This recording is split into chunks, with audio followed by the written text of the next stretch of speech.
로마서 12장 3절부터 8절까지의 말씀 제가 읽겠습니다.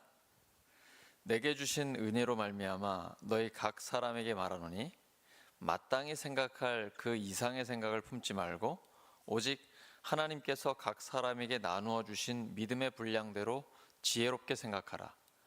우리가 한 몸에 많은 지체를 가졌으나 모든 지체가 같은 기능을 가진 것이 아니니 이와 같이 우리 많은 사람이 그리스도 안에서 한 몸이 되어 서로 지체가 되었느니라. 우리에게 주신 은혜대로 받은 은사가 각각 다르니 혹 예언이면 믿음의 분수대로, 혹 섬기는 일이면 섬기는 일로, 혹 가르치는 자면 가르치는 일로, 혹 위로하는 자면 위로하는 일로, 구제하는 자는 성실함으로, 다스리는 자는 부지런함으로, 긍휼을 베푸는 자는 즐거움으로 할 것이니라. 아멘. 지혜롭게 생각하라. 지혜롭게 생각하라 하는 제목으로 하나님 말씀 전하겠습니다. 바울은 무엇보다도 먼저 교회 안에서 섬김의 삶을 살라고 합니다. 지금 여러 가지 은사를 이야기한 이유가 교회 안에서 교회에 덕을 끼치고 교회의 성도들을 세우기 위한 바로 그 말씀과 권면이죠.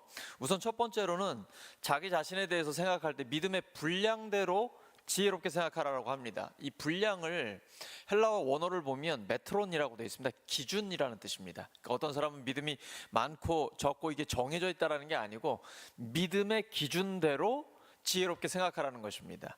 믿음, 예수님께서 항상 그 말씀하시죠. 반복적으로 강조하십니다. 너의 믿음대로 될지어다. 너의 믿음대로 될지어다. 백부장이 자기 하인의 그 병을 치유해 주시라고 예수님께 부탁을 드렸을 때 예수님이 이렇게 가시려고 하니까 저희 집에 안 오셔도 됩니다. 말씀만 해주세요. 병 나을 겁니다. 왜냐하면 저도 군대 장교인데 제가 명령하면 부하들이 듣지 않습니까? 주님께 말씀이 그 권위가 있으니까 치료의 능력이 있기 때문에 말씀만 해주세요. 나을 것입니다. 이런 믿음 이스라엘에도 본 적이 없다. 너의 믿음대로 될지어다. 그 즉시 낫잖아요. 여인이 12년 동안이나 혈루병을 앓았습니다. 의사들도 고치지 못했고 돈 많이 썼어요. 근데 여전히 아픈 몸 그대로 있습니다. 예수님이 마침 지나가실 때 그분의 겉 옷자락만 만져도 나 나을 거라는 이 믿음, 만지니까 나았어요. 너의 믿음이 너를 치료했다라는 말씀이거든요. 믿음대로 됩니다. 그러니까 믿음의 기준대로 하는 것이죠. 내가 믿는 하나님이 어떤 분인가에 따라서 내 삶이 달라집니다. 하나님이 우리에게 말씀하셨을 때 그 말씀을 믿으면 그 믿은 대로 행동하게 되어 있습니다. 말로만 믿는 것은 진짜 믿는 게 아닙니다. 믿는다면 하나님의 약속에 따라 반응하게 되고 하나님의 말씀을 진짜 믿으면 그 믿음대로 순종하게 되어 있습니다. 그 행동을 보고 그 결과를 보고 그 사람이 진짜 믿는다는 걸 우리 알 수 있죠. 야고보서는 그래서 행함이 없는 믿음은 그 자체가 죽은 것이라고 말씀합니다. 우리가 정말 주님의 말씀을 믿고 있다면 말씀대로 순종하는 거죠. 이렇게 믿음의 기준대로 지혜롭게 생각하라라는 것입니다. 그리고 우리가 많은 사람이 있는데 마치 한 몸에 다양한 지체가 있는 것처럼 각자의 기능이 다 다른 것이죠. 우리 몸이 건강하려면 몸의 모든 지체들이 각자의 기능을 잘 해야 합니다. 근데 그게 안 되면 온몸이 다 병약해지는 것이죠. 교회도 마찬가지입니다. 머리 되신 그리스도의 말씀을 따라 교회의 모든 지체들이 각각 자기가 받은 은사대로 자기의 기능을 다하면 교회 전체는 건강해집니다. 건강하면 자연스럽게 성장하게 되어 있습니다. 건강한 교회의 특징, 그 비결은 모든 성도들이 각자 자기가 주님의 몸의 지체라는 것을 알고 성령의 은사를 따라 능력 있게 쓰임 받으면 되는 것입니다. 하나님, 저에게 주신 은사가 무엇입니까? 내가 있는 그 자리에서 주님의 영광을 위해 살아가겠습니다. 교회에서, 목장에서 가능합니다. 저 이제 목장이 이제 막 2달 넘어가고 있잖아요. 말씀 부장도 생기고 또 어떤 사람은 기도를 담당하게 하고 이제 앞으로 선교 부장도 나올 것이고 친교 부장도 생길 거고 음악 부장도 있을 거고 이렇게 다양하게 목장에서 각자가 사역을 감당할 수가 있잖아요. 교회는 전체이기 때문에 어떤 사람은 찬양이나 주방이나 주차나 뭐 다양한 사역을 하는데 사역을 다 할 수 없는 분들도 있거든요. 자리가 없어서. 하지만 목장에서는 모든 사람이 사역이 가능합니다. 그래서 그 목장과 교회 전체에서 지체로서 기능을 다하면 목장과 교회 전체가 건강해지는 것이죠. 근데 은사는 다 다릅니다. 다른 사람과 그 은사를 비교할 필요가 없습니다. 어느 은사가 우월하고 어느 은사가 열등하고 이런 건 없습니다. 각자에게 주신 은사를 따라서 쓰임 받으면 되는 것입니다. 지금 사도 바울이 봉사, 사역하는 것을 교회부터 먼저 시작해야 된다라고 이야기하고 있습니다. 왜 그럴까요? 왜 봉사를 교회부터 해야 될까요? 교회에서 하는 일만 하나님의 일인가요? 우리가 밖에서 직장이나 가정에서 하는 일은 하나님의 일이 아닌가요? 하나님은 모든 게 하나님 일이라고 말씀하고 계십니다. 그런데 우선순위가 분명해야 됩니다. 교회가 우선입니다. 왜 그럴까요? 교회는 우리의 몸이기 때문입니다. 예수님께서 너의 이웃을 너 자신처럼 사랑하라고 말씀하셨습니다. 그러면 나 자신을 사랑하지 않는 사람이 다른 사람을 사랑할 수 있을까요?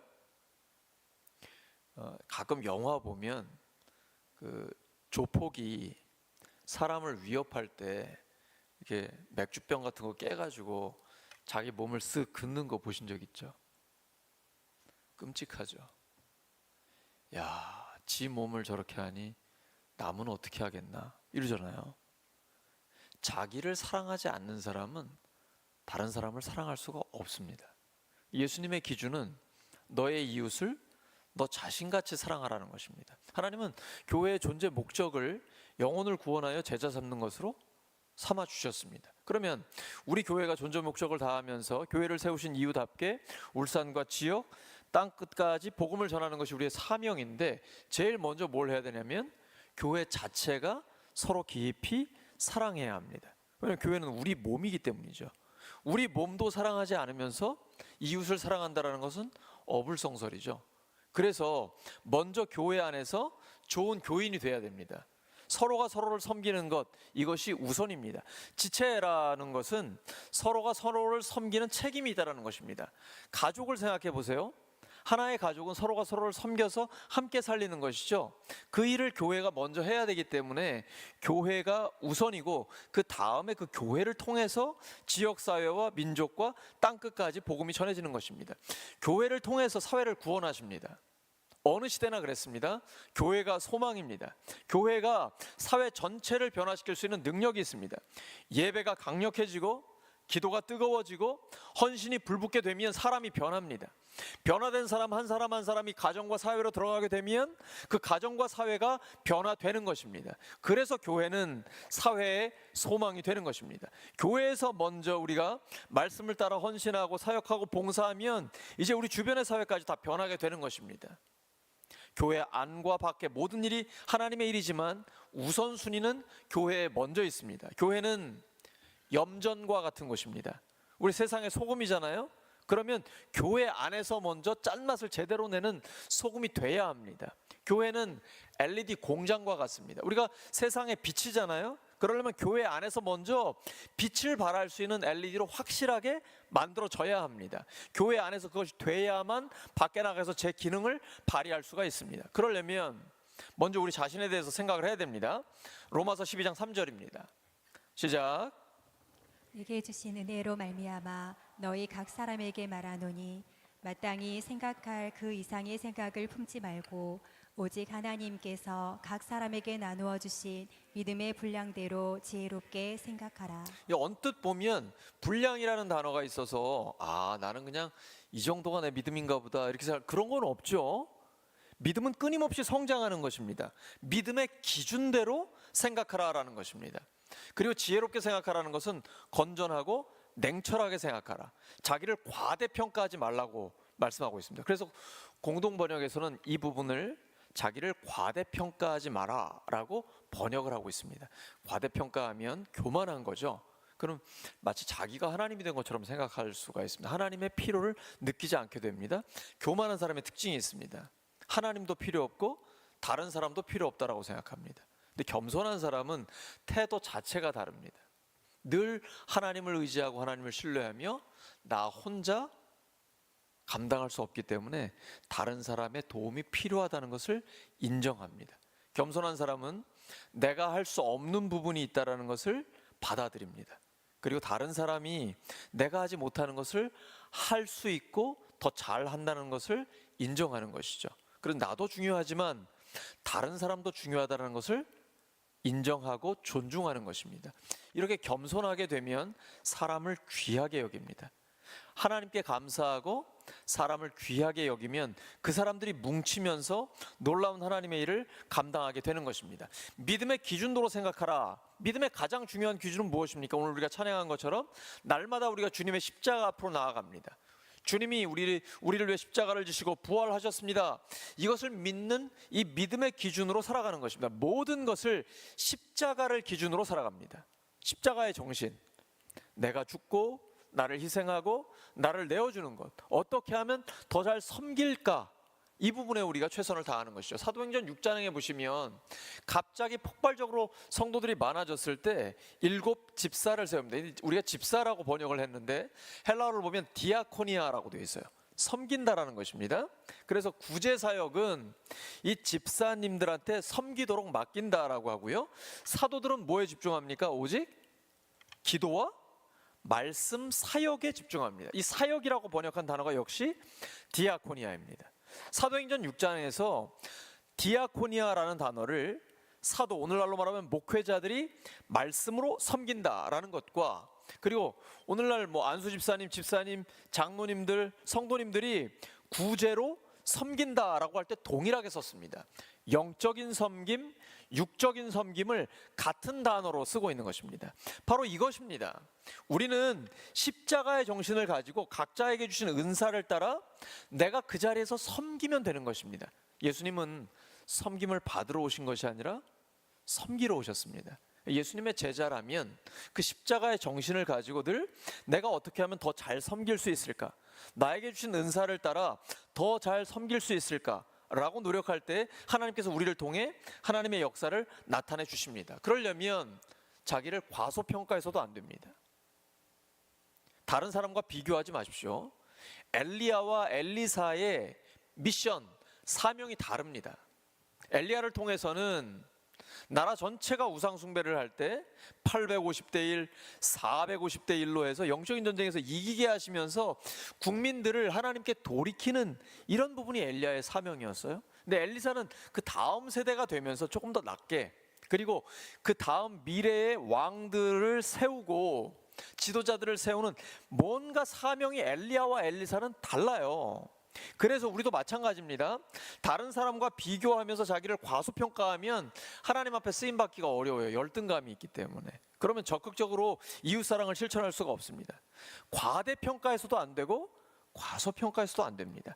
하나님 앞에서 나에게 주시는 은사를 따라 믿음의 기준대로 정확하게 자기 자신을 볼 수 있는 영적인 눈이 열려야 합니다. 그 다음에는 우리 지체에 대해서 생각을 해야 됩니다. 로마서 12장 5절 세 번역입니다. 시작. 이와 같이 우리도 여럿이지만 그리스도 안에서 한 몸을 이루고 있으며 각 사람은 서로 지체입니다. 우리가 지체에 대해서 올바른 생각을 해야 합니다. 하나님은 우리 한 사람 한 사람을 소중히 여기십니다. 동시에 공동체로 불러주셨습니다. 왜냐하면 한 사람 한 사람은 다 부족하고 연약하기 때문에 개인적으로 예수님의 온전한 모습을 드러낼 수가 없기 때문이에요. 그래서 교회를 그리스도의 몸이라고 말씀하십니다. 머리 되신 그리스도의 말씀을 따라, 그 정신을 따라서 모든 성도들이 하나의 몸을 이룹니다. 연합하게 되면요, 그 연합된 몸을 통해서 그리스도의 온전한 모습이 드러나게 됩니다. 나 혼자서는 할 수 없는 일들이 교회를 통해서 하나님만 하실 수 있는 일들로 나타나게 됩니다. 그러면 우리 성도들도 마찬가지지만 교회 밖에 예수님을 믿지 않는 사람들도 와, 저 교회는 뭔가 다르다, 하나님만 하실 수 있는 일들이 일어난다라는 것을 알게 되는 것이죠. 사람의 마음을 움직이고 영혼을 구원하는 것은 우리 인간이 할 수 없습니다. 우리가 함께 합심하여 기도할 때 하나님께서 영혼 구원의 역사를 일으켜 주십니다. 교회를 통해서 완전한 그리스도를 드러내는 것이 하나님의 뜻입니다. 에베소서 4장 16절입니다. 세 번역이죠. 시작.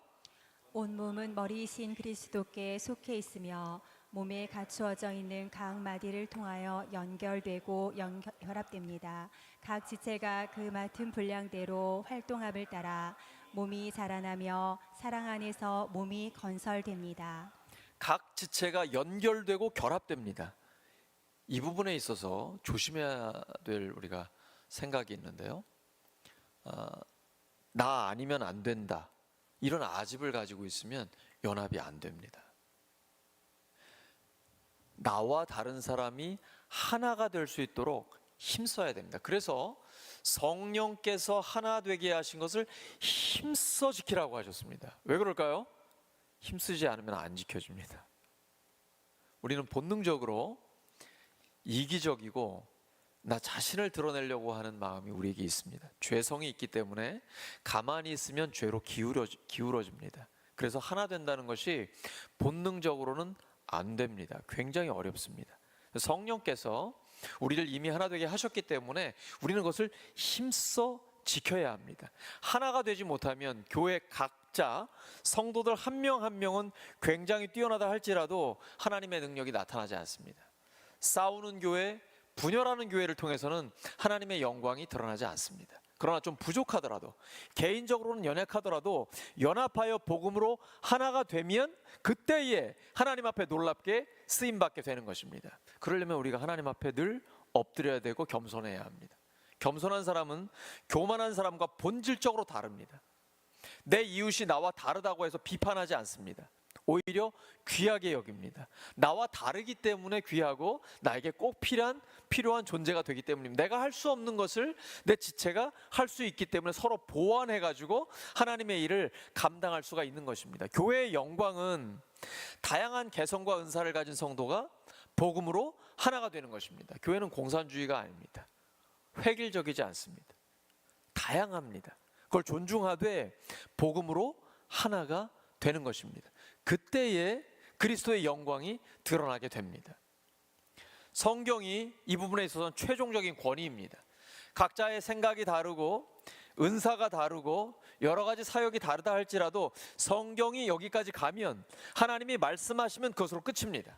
그 성경의 권위 아래서 우리는 하나가 되는 것입니다. 그때 하나님과 나, 이웃과 나의 관계가 올바른 관계가 되고 그 안에 평화와 기쁨이 따라오게 됩니다. 이것이 바로 하나님의 나라가 되는 것이죠.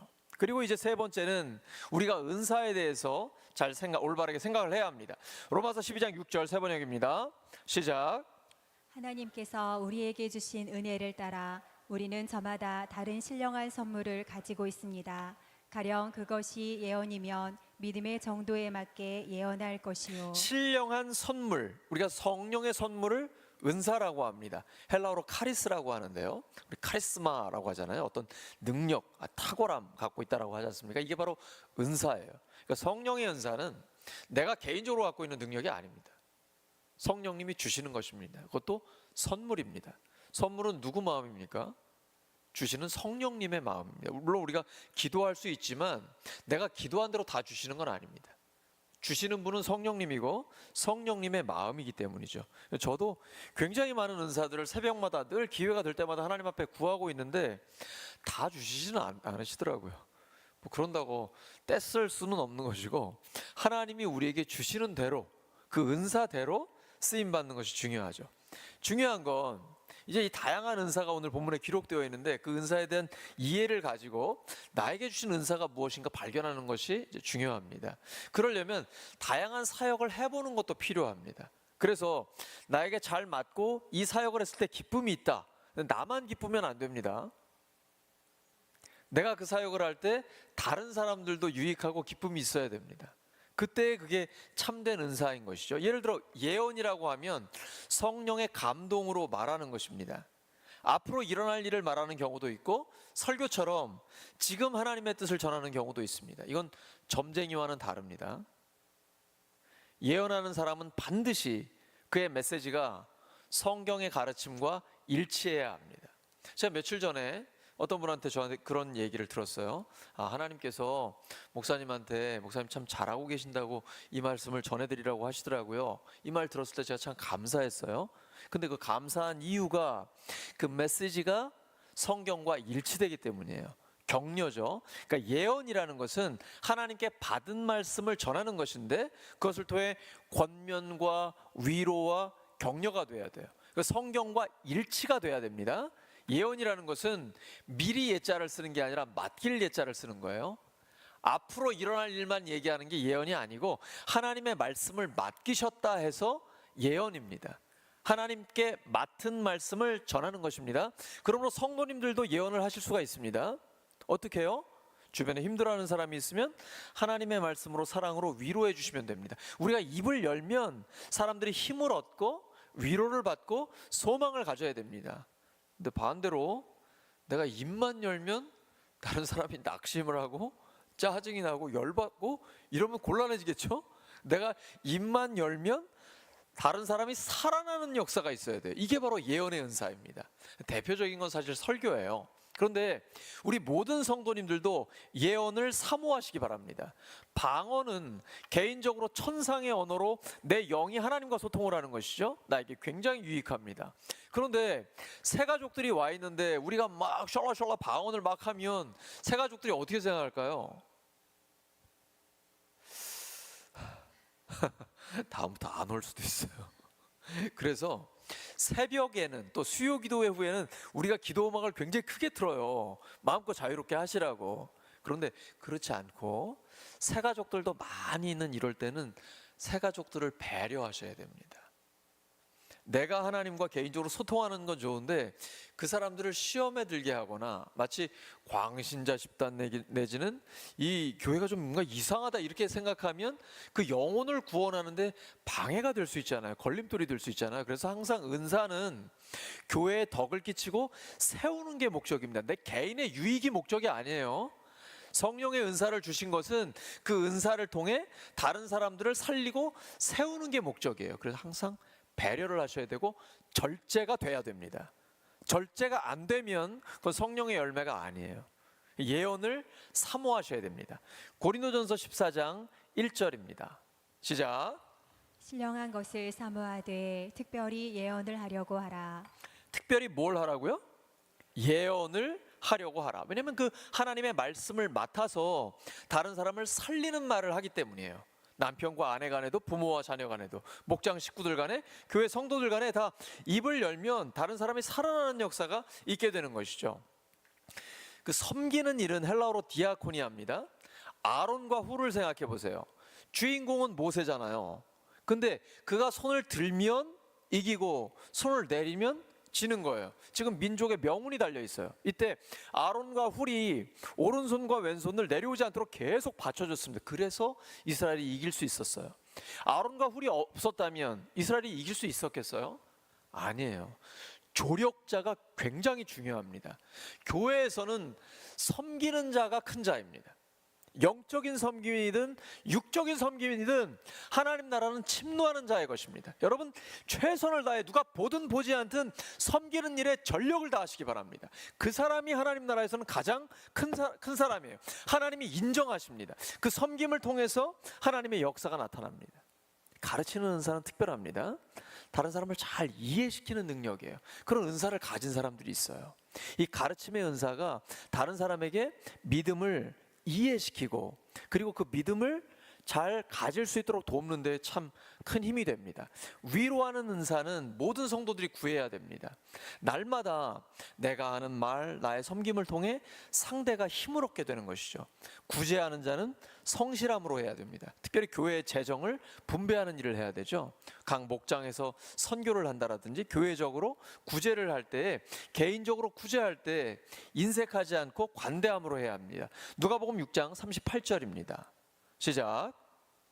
주라 그리하면 너희에게 줄 것이니 곧 후이 되고 누르고 흔들어 넘치도록 하여 너희에게 안겨주리라. 하나님이 약속하셨습니다. 주라 그리하면 너희에게 줄 것이니 곧 후이 되어 누르고 흔들어 넘치도록 하여 너희에게 안겨주리라. 우선 우리가 줘야 됩니다. 나에게 줄 수 있는 게 있습니다. 건강이 있어서 몸으로 돕든지 물질이 있어서 물질로 돕든지 지식이 있어서 다른 사람의 이해를 돕든지 무엇으로든지 주면 됩니다. 그럼 하나님께서 넘치도록 채워주십니다. 계속 줄 수 있도록 하나님께서 샘솟는 복을 우리에게 더하여 주시는 것입니다. 긍휼을 베푸는 자는 마지못해서 하거나 생색을 내면 안 됩니다. 그럼 오히려 다른 사람에게 상처를 줄 수 있죠. 기쁨으로 긍휼을 베풀어야 합니다. 이 모든 은사는 하나님이 주신 선물입니다. 자랑할 일도 없고 부러워할 것도 없습니다. 나에게 주신 은사대로 쓰임 받으면 되는 것입니다. 베드로전서 4장 11절입니다. 시작. 말을 하는 사람은 하나님의 말씀을 전파하는 사람답게 하고 봉사하는 사람은 하나님께서 주시는 힘으로 봉사하는 사람답게 하십시오. 그리하면 하나님이 모든 일에 예수 그리스도로 말미암아 영광을 받으실 것입니다. 영광과 권세가 영원 무궁하도록 그에게 있습니다. 말을 아멘. 하는 사람은 하나님의 말씀을 전파하는 사람답게 하고, 참 이 부분이 우리에게 은혜를 주는 말씀입니다. 우리가 어떤 말을 하든지 간에 하나님의 말씀을 하는 그 마음 가지고, 그러니까 목사가 설교를 하는 마음 가지고 평소에 항상 하나님의 말씀을 전하듯이 말을 하는 것이죠. 내 이 말이 다른 사람을 살릴 수 있는가? 내 말을 통해 하나님의 뜻이 전달되고 있는가? 그럼 봉사는 어떤 능력으로 합니까? 하나님이 공급하시는 힘으로 합니다. 하나님은 성도들이 어떤 봉사와 헌신을 하려고 하면 반드시 일할 수 있는 능력과 은사를 주십니다. 하나님이 사명을 맡기실 때는 감당할 수 있는 힘도 주십니다. 구하라, 그리하면 너에게 주실 것이요. 구하는 이마다 하나님께서 주신다고 약속해 주셨습니다. 예수님은 아버지요, 아버지께서 내게 하라고 주신 일을 내가 이루어 아버지를 이 세상에서 영화롭게 하였습니다라고 기도했습니다. 하나님은 우리 각자에게 주신 사명이 있습니다. 우리 힘으로 못합니다. 그래서 기도하는 것입니다. 기도하면 하나님께서 할 수 있도록 능력을 주시고 돕는 사람들을 붙여주십니다. 우리 각자가 하나님이 주신 사명을 감당하고 이 땅을 떠날 때 예수님처럼 기도했으면 좋겠습니다. 하나님, 제가 하나님 맡겨주신 사명 감당하고 왔습니다. 또한 우리의 자녀들이 우리를 그렇게 생각했으면 좋겠어요. 우리 아빠 엄마는 또 할아버지 할머니는 하나님 주시는 은사를 따라 최선을 다해 주님의 영광을 위해 살다가 가셨습니다. 이런 고백들이 우리 자손들에게서 나왔으면 참 좋겠습니다. 사랑하는 우리 울산교회 성도 여러분, 어떻게 하면 교회를 통해 하나님과 이웃을 더 잘 섬길 수 있을까요? 믿음의 기준대로 복음으로 하나가 되어 은사를 따라 쓰임받으면 됩니다. 주님의 몸으로서 각 지체가 맡은 기능을 감당하면 교회는 점점 더 건강해집니다. 믿음의 기준대로 지혜롭게 생각하셔서 점점 더 건강해지는 우리 모두가 되기를 예수 그리스도의 이름으로 축원합니다. 하나님 아버지 감사합니다. 주님이 주신 믿음의 기준을 따라 지혜롭게 생각할 수 있도록 하나님의 지혜를 충만하게 주시옵소서. 복음으로 하나가 되게 하시고 성령의 은사를 따라 쓰임 받아서 점점 더 건강해지는 우리 교회가 되게 하여 주시옵소서. 예수님의 이름으로 기도드립니다.